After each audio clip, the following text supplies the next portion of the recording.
ज्यांची लेखणी आणि ज्यांची वाणी सध्याच्या सत्ताधाऱ्यांची धडकी उडवते अशा वक्त्यांना मी आमंत्रित करतो. नाव सांगण्याची मला गरजच नाही असं वाटतंय. संजयजी राऊत.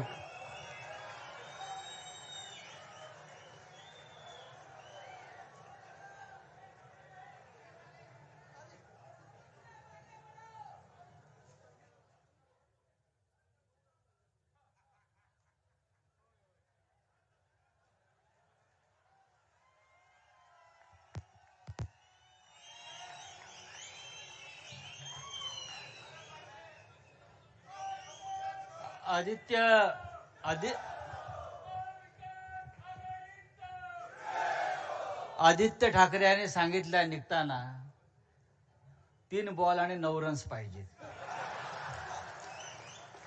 18 षण्मुखानंद हॉल जे आहे ते आमचं वानखडे मैदान आहे.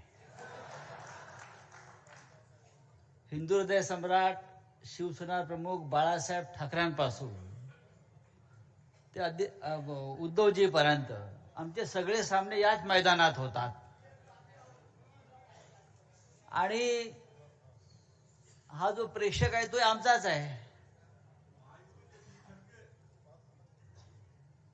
काय ताई माई अक्का काय आलाय नवीन. मी माननीय शरद पवार साहेब, शिवसेना पक्षप्रमुख आदरणीय उद्धवजी ठाकरे, काँग्रेसचे अध्यक्ष नाना पटोले आणि व्यासपीठावरील महाविकास आघाडीचे सर्व प्रमुख आदरणीय नेते यांचा आभारी आहे की आपण सगळे ते एकत्र जमलो आहोत. पहिलं भाषण ओपनिंग बॅट्समन आमचे उद्धवजी यांचं झालेलं आहे. आणि त्यानंतर मला वाटतं प्रत्येक प्लेअर खेळतोच आहे. म्हणजे आता आपल्याला काय चिंता नाही, आपण 500च्या वर जातो. ही वर्ल्ड कपची टीम आहे. जी मंचावर बसलेली आहे ही वर्ल्ड कप जिंकणारी टीम आहे, आता स्पष्ट झालेलं आहे. एक कप जिंकलेला आहे आपण जवळजवळ दिल्लीचा, आणि महाराष्ट्राचा सुद्धा आपण हा सामना जिंकल्याशिवाय राहणार नाही. आज अटल बिहारी वाजपेयी यांची पुण्यतिथी आहे. ज्या भारतीय जनता पक्षाबरोबर खऱ्या आता बनावट भारतीय जनता पक्ष आहे, बोगस आहे, चोरांचा आहे. आम्ही ज्या भारतीय जनता पक्षाबरोबर 25 वर्ष माननीय शिवसेना प्रमुखांच्या नेतृत्वाखाली काम केलं, उद्धवजीच्या नेतृत्वाखाली काम केलं, त्या अटल बिहारी वाजपेयींचा आज पुण्यतिथी आहे. मला आजच्या दिवशी अटल बिहारींच्या कवितेची एक ओळ आठवते आणि ते आपल्या सगळ्यांसाठी प्रेरणादायी आहे. कदाचित ती मोदी आणि शानसाठी नसेल. हार नहीं मानूंगा मैं, रार नहीं ठानूंगा. आम्ही हार मानणार नाही, आम्ही झुकणार नाही, आम्ही लढत राहू. हा महाराष्ट्र जो आज उभा आहे दिल्लीच्या नव्या हुकुमशाही विरुद्ध, हा महाराष्ट्र कधी झुकणार नाही, हा महाराष्ट्र कधी वाकणार नाही, मोडणार नाही. तुम्हाला मोडून काढल्याशिवाय राहणार नाही. हा आजच्या महाविकास आघाडीचा मेळाव्याचा खरा मंत्र आहे.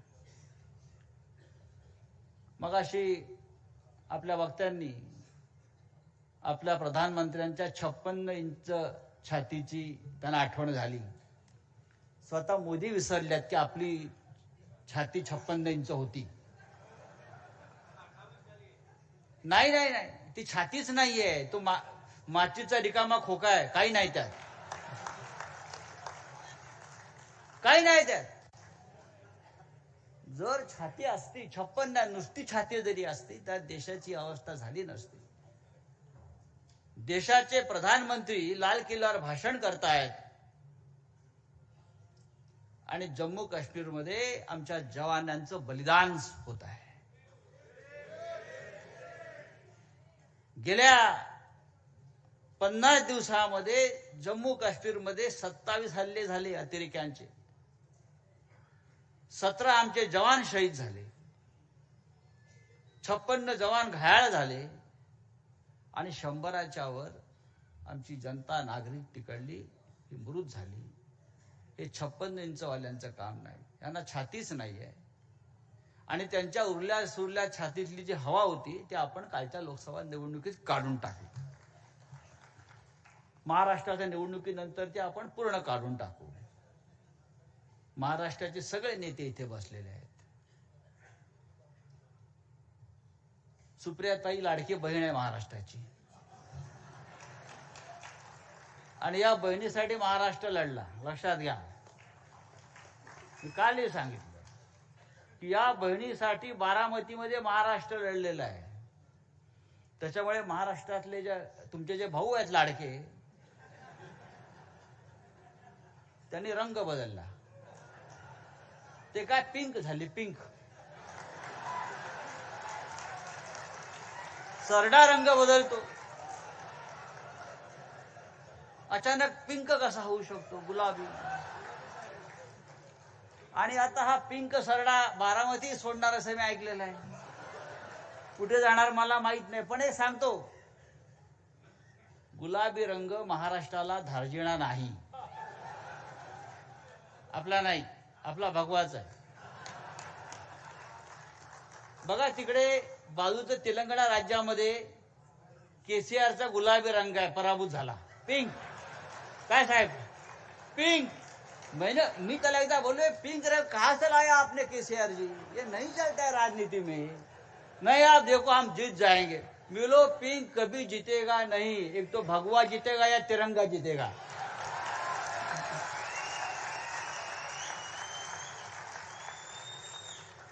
तिरंग्याच्या रक्षणाला भगवा आहे ना.